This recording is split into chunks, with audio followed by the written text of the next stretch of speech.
피할 수 없는 일이 우리 앞에 다가올 때가 있죠. 피해 보려고도 해보고, 시간을 끌어보려고도 해보지만, 결국 마주해야 하는 순간이 오면 마음이 먼저 무너집니다.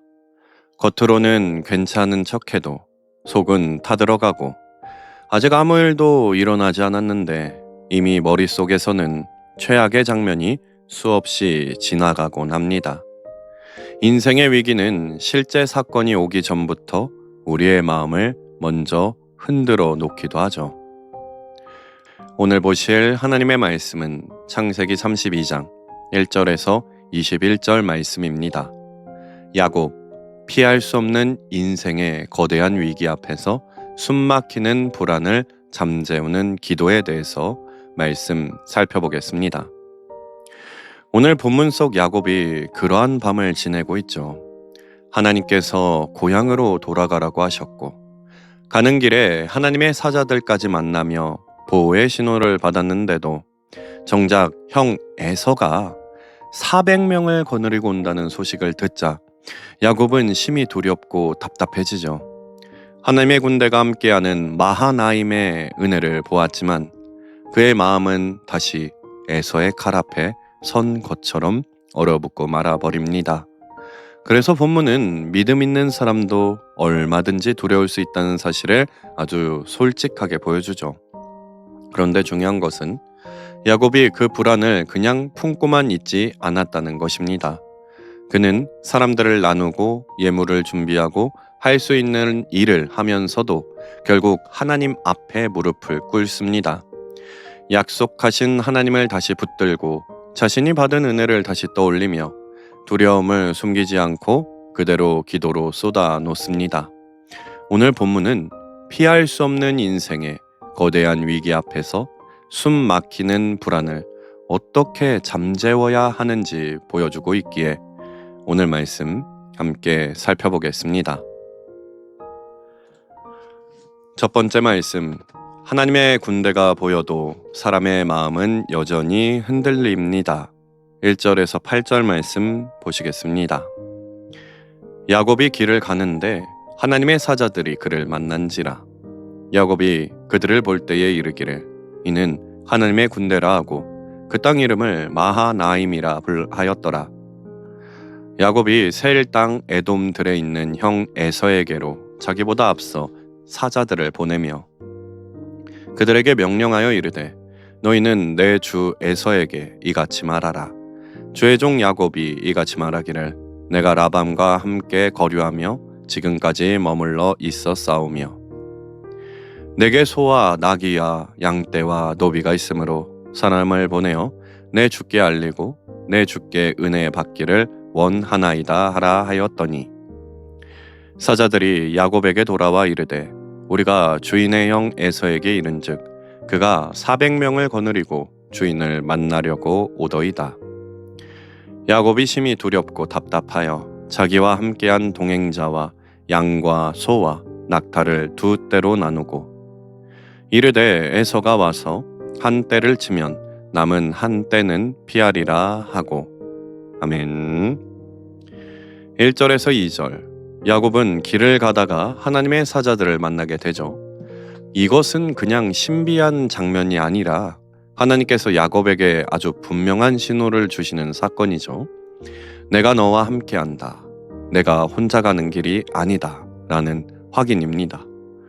예전에 베델에서 약속하셨던 하나님께서 이제 고향으로 돌아가는 길목에서도 다시 천사들을 보여주시며 그 약속을 재확인해 주시는 것이죠. 야곱은 그곳 이름을 마하나임, 곧 두 진영이라고 부르는데 이것은 하나님의 진영과 야곱의 진영이 함께 있다는 뜻으로 볼 수 있습니다. 하나님이 친히 앞뒤로 둘러 지켜 주신다는 표지였다는 것이죠. 그런데 3절, 분위기가 갑자기 바뀌는데 야곱은 에서를 향해 사자들을 보내며 아주 낮은 자세로 말을 전하죠. 내 주 에서, 주의 종 야곱이라고 말하게 하고 자신에게 소, 나귀, 양떼, 노비가 있으니 형의 은혜를 입고 싶다라고 전합니다. 이것은 단순한 인사말이 아니라 형님, 저는 아버지의 재산을 더 탐내러 가는 사람이 아닙니다. 저에게도 이미 가진 것이 많이 있으니 제발 저를 원수로 대하지 말아 주십시오 라고 하는 절박한 마음이 담긴 말이죠.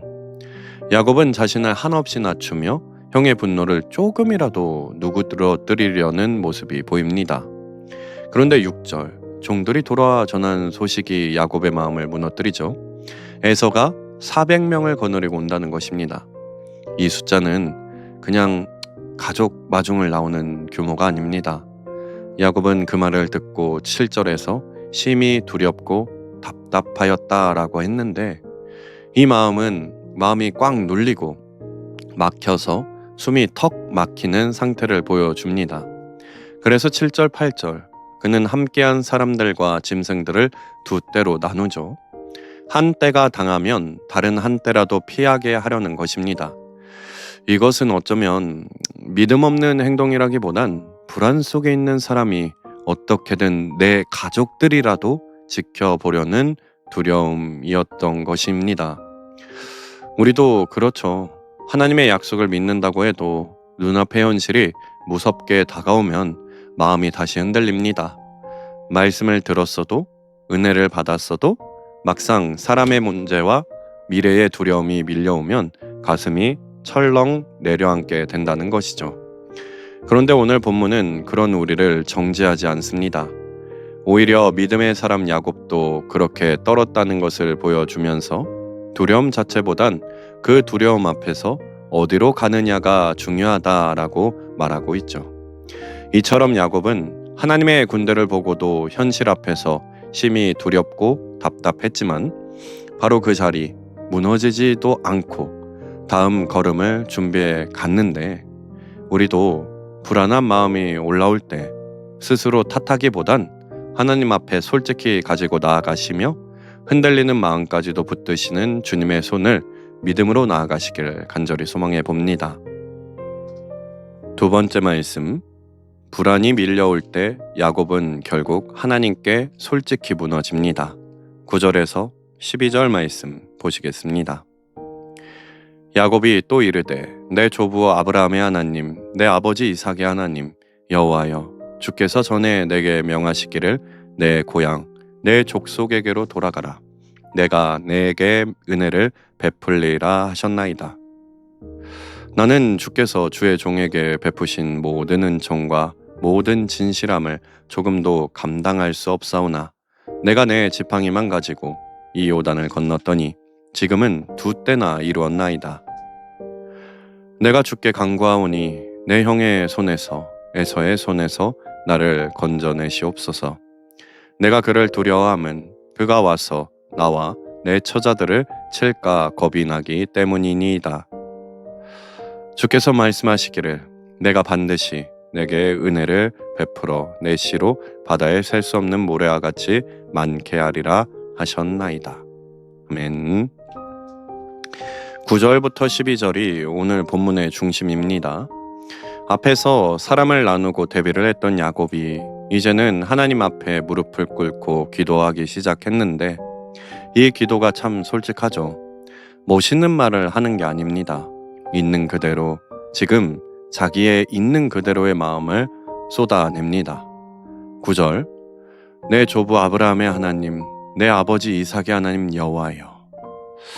이것은 단순한 호칭이 아니라 하나님, 저희 집안을 여기까지 인도하신 분이 하나님 아니십니까? 라고 고백하는 것이죠. 그리고 이어서 주께서 내게 돌아가라 하셨고 은혜를 베풀겠다 하셨습니다. 야곱은 지금 상황을 보지 않고 하나님이 하신 말씀을 다시 붙잡습니다. 이것이 기도의 시작인 것이죠. 10절, 분위기가 더 깊어지는데 나는 주께서 베푸신 은혜를 감당할 수 없습니다. 그리고 나는 지팡이 하나만 들고 이 요단을 건넜는데 지금은 두 때가 되었습니다. 야곱이 지금 위기가 오니까 지난 20년을 돌아보게 되는 것이죠. 하나님이 어떻게 자신을 살려주셨는지, 어떻게 여기까지 인도하셨는지를 떠올리며 나는 아무것도 아닌데 하나님이 여기까지 데려오셨다라고 인정하죠. 이것은 불안 속에서 나오는 진짜 믿음의 고백을 보여주고 있습니다. 11절에서는 야곱의 기도가 가장 솔직해지는데 내 형의 손에서 에서의 손에서 나를 건져 주십시오. 내가 그를 두려워합니다. 이 말은 전혀 포장되지 않은 기도죠. 하나님, 저는 괜찮아요가 아니라 하나님, 너무 무섭습니다. 그리고 그가 와서 나와 내 처자들을 칠까 겁이 납니다. 가족을 생각하니 더 두려운 마음이 올라온 것이죠. 이것은 믿음 없는 기도가 아니라 하나님 앞에 가장 정직한 기도를 드리고 하나님께서는 이런 기도를 받으시는 것이죠. 12절 다시 약속을 붙잡습니다. 하나님이 제게 말씀하셨습니다. 제 후손을 많게 하신다고 하셨죠. 지금 상황은 망해버린 것 같은데 하나님이 하신 약속은 그렇지 않고 복을 주신다고 하셨기에 야곱은 그 말씀을 붙들고 하나님께 매달립니다. 이것이 기도의 핵심이죠. 상황이 아니라 말씀을 붙들고 있습니다. 우리도 비슷하죠. 마음이 불안할 때 자꾸 혼자 해결하려고 합니다. 방법을 찾고 사람을 계산하고 최악의 상황을 떠올리는데 그렇게 할수록 마음이 더 무너지죠. 오늘 본문은 우리에게 방향을 알려줍니다. 불안을 없애려고 애쓰기보단 그 불안을 가지고 하나님께 가라는 것이죠. 하나님, 저는 지금 너무 무섭습니다. 하나님, 이 상황이 너무 부담됩니다. 그리고 한 가지 더 기억하셔야 할 것은 야곱처럼 하나님이 나를 여기까지 인도하셨다. 떠올리셔야 합니다. 지금까지 버텨온 것도 은혜였고 앞으로 살아갈 모든 것이 은혜입니다. 그 은혜를 기억하면 지금의 위기도 하나님 손안에 있다는 것을 다시 보게 될 것이죠. 이처럼 야곱은 두려움 속에서 도망가지 않고 하나님 앞에 솔직히 무너져 기도하며 약속의 말씀을 붙들었는데 우리도 불안을 혼자 끌어안고 버티기보단 하나님 앞에 그대로 내려놓고 지나온 은혜를 붙들며 다시 하나님께 매달리는 믿음으로 나아가시기를 간절히 소망합니다. 세 번째 말씀, 기도했지만 여전히 불안한 야곱은 끝까지 움직입니다. 13절에서 21절 말씀 보시겠습니다. 야곱이 거기서 밤을 지내고 그 소유 중에서 형 에서를 위하여 예물을 택하니 암염소가 200이요 숫염소가 20이요 암양이 200이요 숫양이 20이요 전나는 낙타 30과 그 새끼요 암소가 40이요 황소가 10이요 암나귀가 20이요 그 새끼 나귀가 10이라. 그것을 각각 때로 나누어 종들의 손에 맡기고 그의 종에게 이르되 나보다 앞서 건너가서 각대로 거리를 두게 하라 하고 그가 또 앞선 자에게 명령하여 이르되 내 형 에서가 너를 만나 묻기를 내가 누구의 사람이며 어디로 가느냐 내 앞의 것은 누구의 것이냐 하거든. 대답하기를 주의 종 야곱의 것이요 자기 주 에서에게로 보내는 예물이오며 야곱도 우리 뒤에 있나이다 하라 하고 그 둘째와 셋째와 각대를 따라가는 자에게 명령하여 이르되 너희도 에서를 만나거든 곧 이같이 그에게 말하고 또 너희는 말하기를 주의 종 야곱이 우리 뒤에 있다 하라 하니 이는 야곱이 말하기를 내가 내 앞에 보내는 예물로 형의 감정을 푼 후에 대면하면 형이 혹시 나를 받아주리라 함이었더라. 그 예물은 그의 앞서 보내고 그는 무리 가운데서 밤을 지내다가. 아멘. 13절에서 15절 야곱은 기도를 마친 후 가만히 있지 않죠. 밤을 지내면서 형 에서를 위해 예물을 준비합니다. 그것도 대충이 아니라 암염소 200, 숫염소 20, 암양 200, 숫양 20, 전나는 낙타 30과 새끼들, 암소 40, 황소 10, 암나귀 20과 새끼들까지 엄청난 양의 가축을 준비하죠. 이것은 단순한 선물이 아니라 형의 마음을 풀기 위한 간절한 표현입니다. 야곱은 지금 자기 인생에서 가장 소중한 것을 내어놓고 있는 것이죠. 16절부터 20절 이 예물을 그냥 한 번에 보내지 않고 여러 때로 나누어 보내고 종들에게 똑같은 말을 반복하게 합니다. 이것은 주의 종 야곱이 내 주 에서에게 보내는 예물입니다. 야곱도 우리 뒤에 있습니다. 이것은 에서의 감정을 조금씩 누그러뜨리려는 전략이죠. 한 번 보고 끝나는 것이 아니라 계속해서 마음이 풀리도록 만들려는 것입니다. 여기서 우리는 야곱이 얼마나 절박한지 또 얼마나 현실적으로 움직이고 있는지 보여주게 되죠. 특히 20절에서 야곱은 내가 내 앞에 보내는 예물로 형의 감정을 푼 후에 대면하면 형이 혹시 나를 받아줄 것이다 라고 말하죠. 여기서 감정을 푼다는 말은 얼굴을 덮는다라는 의미인데 분노로 가득한 형의 시선을 가려서 더 이상 분노를 보지 않게 만들겠다는 뜻입니다. 야곱은 형의 성격을 알고 있었고 어떻게든 관계를 회복해 보려고 마지막까지 방법을 찾습니다. 21절 모든 예물을 먼저 보내고 야곱은 무리 가운데서 밤을 지내죠. 이 밤은 단순한 밤이 아닙니다. 기도는 했지만 아직 상황은 변하지 않았고 여전히 에서는 오고 있으며 내일이면 반드시 만나야 하는 밤입니다. 기도했는데도 불안이 완전히 사라지지 않는 상태죠. 그런데 야곱은 도망가지 않습니다. 그 자리에서 밤을 버티죠. 우리의 모습도 이렇습니다. 기도했다고 해서 모든 불안이 바로 사라지지 않는 게 당연한 겁니다. 하나님께 맡겼습니다 라고 말은 했는데 밤이 되면 다시 생각나고 마음이 또 흔들리는 게 우리입니다. 내가 제대로 한 걸까? 내일은 괜찮을까? 이런 생각이 계속 떠올리죠. 그런데 그것은 이상한 것이 아닙니다. 믿음은 한 번에 완성되는 것이 아니라 이렇게 흔들리면서도 끝까지 하나님을 붙드는 과정을 계속 겪어야겠죠. 중요한 것은 야곱처럼 멈추지 않는 것입니다. 기도하면서 또 할 일들은 하고 또 하나님을 붙들어야 합니다.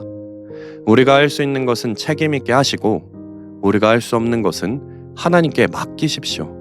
하나님께 책임을 전가하시기 바랍니다. 야곱은 지금 딱 그 자리에 서 있는 것이죠. 불안은 있지만 도망치지 않고 하나님과 현실 사이에서 끝까지 걸어가고 있습니다. 이처럼 야곱은 기도한 이후에도 여전히 두려움 속에 있었지만 그 자리에서 도망치지 않고 끝까지 준비하고 걸어가며 하나님을 의지했는데 우리도 불안이 완전히 사라지지 않아도 괜찮으니 멈추지 마시고 오늘 해야 할 한 걸음을 내디디며 하나님을 붙드는 믿음으로 나아가시길 간절히 소망합니다.